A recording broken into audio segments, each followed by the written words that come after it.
Pope Francis's Palm Sunday procession was held from a secondary altar behind the main one the pontiff normally uses.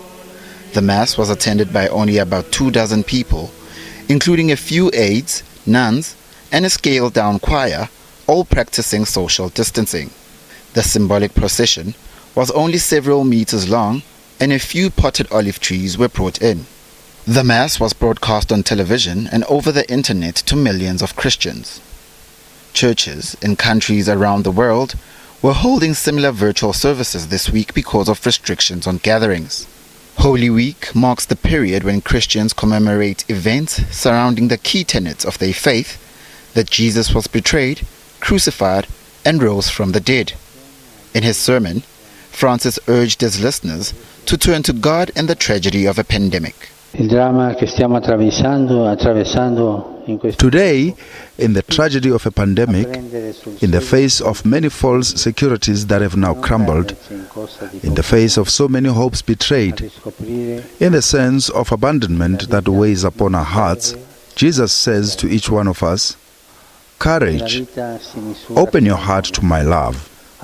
You will feel the consolation of God." Stiamo davanti al crocifisso. Guardate il crocifisso. All of the Pope's Holy Week services, which normally draw tens of thousands of pilgrims and tourists to Rome, will take place in the empty Basilica in a scaled-down version.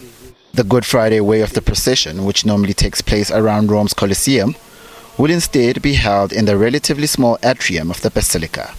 Being one of the countries hardest hit by the coronavirus pandemic, many Italians struggled with not keeping normality for the start of the Holy Week.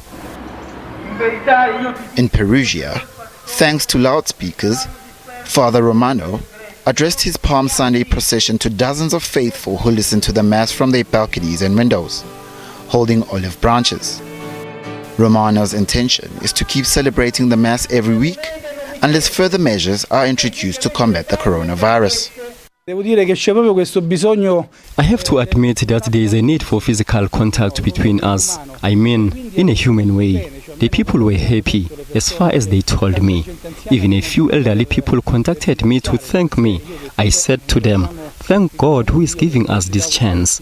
For now, we were lucky. We always had good weather." In Germany, Father Joachim Kissler, priest at the Parish Church of Our Lady, asked all of his regular churchgoers over the past weeks to send him a digital picture of themselves and their families. He received about 150 images picturing both individuals and families, printed them out and stuck them to the church pews. We usually don't have as many people at church as the number of pictures we have today. This week alone we got another 150 pictures.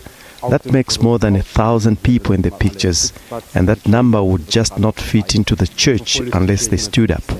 The church is rarely so full, but the fact that there were so many taking part, it shows that many people want to take part in the church service because something important is missing right now. In India, Christians in parts of southern and western India offered Palm Sunday prayers outside shut churches and at their homes. Few devotees were seen outside southern Chennai city St. Patrick's Church, who offered prayers from outside of the church and prayed for the coronavirus to end. In Kottayam city, devotees were seen listening to sermons at their homes through live screening of sermons. And it is very sad to have the celebrations without the congregation, without the people of God. But understanding the situations of the conditions, we hope and we support the government measures. And this Holy Week is very, very important week to remember the passion, death and resurrection of Jesus Christ, which is the central mystery of our Roman Catholic Church and the Christianity.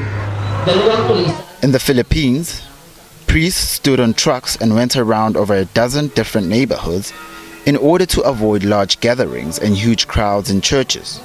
Residents briefly went outside their homes and waved their palm leaves